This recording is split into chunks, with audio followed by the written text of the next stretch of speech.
नमस्कार विद्यार्थी मित्रांनो. माझ्या YouTube चॅनलमध्ये मी तुमचं सहर्ष स्वागत करीत आहे. तुमच्यासाठी एका महत्त्वपूर्ण विषयावरती व्हिडिओ घेऊन आलो आहे. तो म्हणजे सहकार विभागात जी भरती प्रक्रिया सुरू आहे, त्याची अजून एक लिस्ट त्यांनी काय केली आहे, की डॉक्युमेंट व्हेरिफिकेशनसाठी बोलवलेलं आहे. तर ती लिस्ट तुम्हाला सांगणार आहे आणि कोणत्या-कोणत्या विद्यार्थ्यांना बोलवलेलं आहे, का बोलवलेलं आहे, त्याची तुम्हाला मी माहिती सांगणार आहे. त्यामुळे व्हिडिओ शेवटपर्यंत पहा आणि माझ्या चॅनलवर नवीन असेल तर काय करा, आपल्या चॅनलला सबस्क्राईब करा. आता इथे सांगितलेलं आहे, की परीक्षा कधी घेतलेली आहे, त्याच्यानंतर वगैरे सांगितले आहे. तर याच्यामध्ये जर पाहिलं तर सहकारी अधिकारी श्रेणी 1, सहकारी अधिकारी श्रेणी 2, सहाय्यक सहकारी अधिकारी आणि वरिष्ठ लिपिक व लेखापरीक्षक 2 या पदाची काय केलं की तात्पुरती गुणवत्ता यादी प्रसिद्ध केली होती. तर त्याच्यामध्ये जर बघितलं तर काय केलं की यांनी ही जी यादी होती, ओके, ही सदर गुणवत्ता यादीमध्ये उमेदवारापैकी उपरोक्त पदांसाठी निवड करायची. उमेदवार व प्रतीक्षा यादीतील उमेदवार याप्रमाणे तात्पुरती निवड सूची काय केली की 12/12/2000 रोजी प्रसिद्ध करण्यात आली होती. तथापि समान गुण असलेल्या काही उमेदवारांना समावेश सदर तात्पुरत्या सूचीमध्ये करण्यात आला नव्हता. म्हणजे ज्यांना कॉमन मार्क होते, तर त्यांना काय करण्यात आलं होतं, की समान मार्क होते त्यांना हे करण्यात आलं नव्हतं.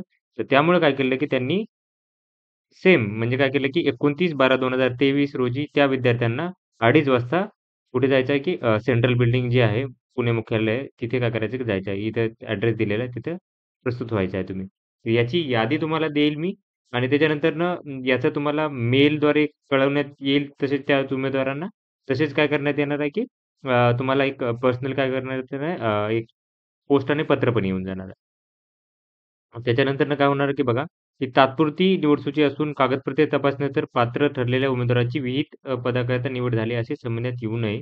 तात्पुरत्या निवडसूचीमध्ये उमेदवारांना कागदपत्रे, प्रमाणपत्रे पडताळणीअंती उमेदवाराची अंतिम निवडसूची प्रसिद्ध करण्यात येणार. म्हणजे फक्त ही टेम्पररी लिस्ट असेल.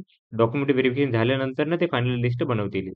ठीक आहे. त्याच्यानंतर असं दिलंय की तात्पुरत्या निवडसूचीमध्ये उमेदवाराच्या कागदपत्रे तपासल्यानंतर उमेदवार सदर पदावरती निवडीसाठी अपात्र ठरल्यास गुणवत्ता यादीमध्ये पुढील पडताळणीसाठी बोलवले जाते. म्हणजे पुढील उमेदवारांसाठी बोलवले जाणार आहे. ठीक आहे. त्याच्यानंतरनं असं आहे इथे, की सामान्य प्रशासन विभागाचे लेटर लिहिलेल्या 2019 रोजीचे शासन निर्णय दिव्यांग व्यक्तीसाठी ठेवण्यात आलेले आरक्षण हे समांतर आरक्षण आहे. समांतर आरक्षण हे सामाजिक व खुला दोन्ही भागात विभक्त होणारे आरक्षण आहे. परंतु दिव्यांग व्यक्तीसाठी आरक्षित पदे खुला किंवा सामाजिक आरक्षण प्रवर्गात दर्शवण्यात येत नाहीत. दिव्यांगासाठी राखीव पदे वेगळी दर्शवण्यात येतात.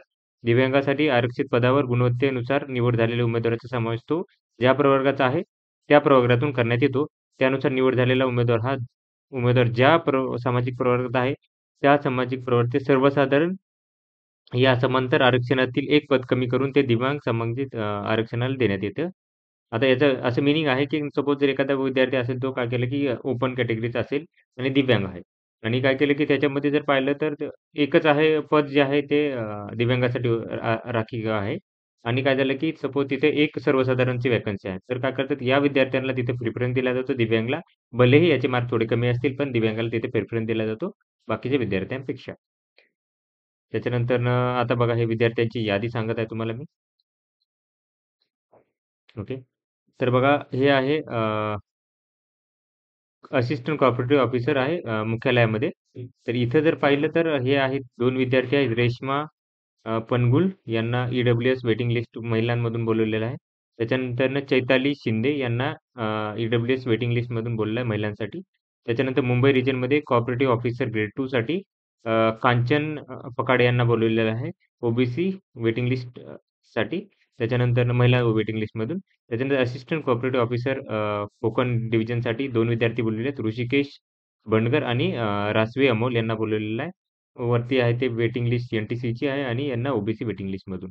त्याच्यानंतर नाशिक डिव्हिजनमध्ये ग्रेड 2 साठी जर पाहिलं तर प्रियंका पाटील ओ-बी-सी वेटिंग लिस्टमधून बोलल्या महिलांच्या वेटिंग लिस्टमधून. अनिकेत सूर्यवंशी यांना बोलल्या दिव्यांग ओपन वेटिंग लिस्टमधून. त्याच्यानंतरनं असिस्टंट कोऑपरेटिव्ह ऑफिसर नाशिक डिव्हिजनमध्येच बोलवलेलं आहे. 3 विद्यार्थी ते आहेत गिरीश पाटील, एक्स सर्व्हिसमॅन ओपनसाठी वेटिंग लिस्ट. त्याच्यानंतर विनोद पावरा वेटिंग लिस्ट एस-टीसाठी. Mohit Mawale ST waiting list. त्याच्यानंतर Pune division assistant cooperative officer senior clerk यासाठी अक्षली शेलार ई-डब्ल्यू-एस महिला वेटिंग लिस्टमध्ये बोलावलेलं आहे. त्याच्यानंतरनं ग्रेड 2 कोल्हापूर डिव्हिजनसाठी जर पाहिलं तर आहेत नीलम पाटील यांना ओपन महिलांच्या वेटिंग लिस्टमधून बोलावले आणि मयुरी पाटील यांना ओपन महिलांच्या वेटिंग लिस्टमधून बोलावलेलं आहे. त्याच्यानंतरनं जर बघितलं तर हे आहे औरंगाबाद डिव्हिजन हे आहे सीनियर क्लर्कसाठी. तर यांना बोलल्या स्वाती सोनावणे यांना बोललेलं आहे, की ओपन पार्ट टाईम ग्रॅज्युएशनमधून यांना बोलवलेलं आहे. त्याच्यानंतर बघितलं तर असिस्टंट कोऑपरेटिव्ह ऑफिसर लातूर डिव्हिजनसाठी सीनियरसाठी तुषार शेळके ओपन स्पोर्टमधून बोलला आहे वेटिंग लिस्टमधून आणि प्राजक्ता लोंढे पाटील यांना बोलल्या दिव्यांग वेटिंग लिस्टमधून. नागपूर डिव्हिजनसाठी ग्रेड 1 साठी बोलवलेले आहेत 2 विद्यार्थी आहेत. तर त्याच्यामध्ये अमोल पवार आहेत एन-टी-बी वेटिंग लिस्ट आणि सुशील कुमार मळवी आहेत एस-टी वेटिंग लिस्टमधून. त्याच्यानंतर assistant cooperative officer senior clerk Nagpur डिव्हिजनसाठी 2 विद्यार्थी 3 विद्यार्थी बोलले. दगडू उगळमुडे यांना एन-टी-डी वेटिंग लिस्टमधून बोललेलं आहे. शुभम यांना काय केलं, की एन-टी-बी वेटिंग लिस्टमधून बोलवलेलं आहे आणि एस-टी महिलाच्या वेटिंग लिस्टमधून प्रगती कुमार यांना बोलवलेलं आहे. त्याच्यानंतरनं ग्रेड 2 साठी बघितलं नाशिकसाठी पाहिलं तर बोललेलं योगेश अमृतकर यांना बोललेलं आहे. दिव्यांग ओबीसी वेटिंग लिस्टमधून बोलवलेलं आहे. हे आहे नाशिकची वेटिंग लिस्ट. तर ही अशी इम्पोर्टंट माहिती होती. तर अशाच इम्पोर्टंट अपडेटसाठी माझ्या चॅनलला सबस्क्राईब करा, व्हिडिओला लाईक करा आणि इन्फॉर्मेशन मित्रांसोबत शेअर करा. धन्यवाद.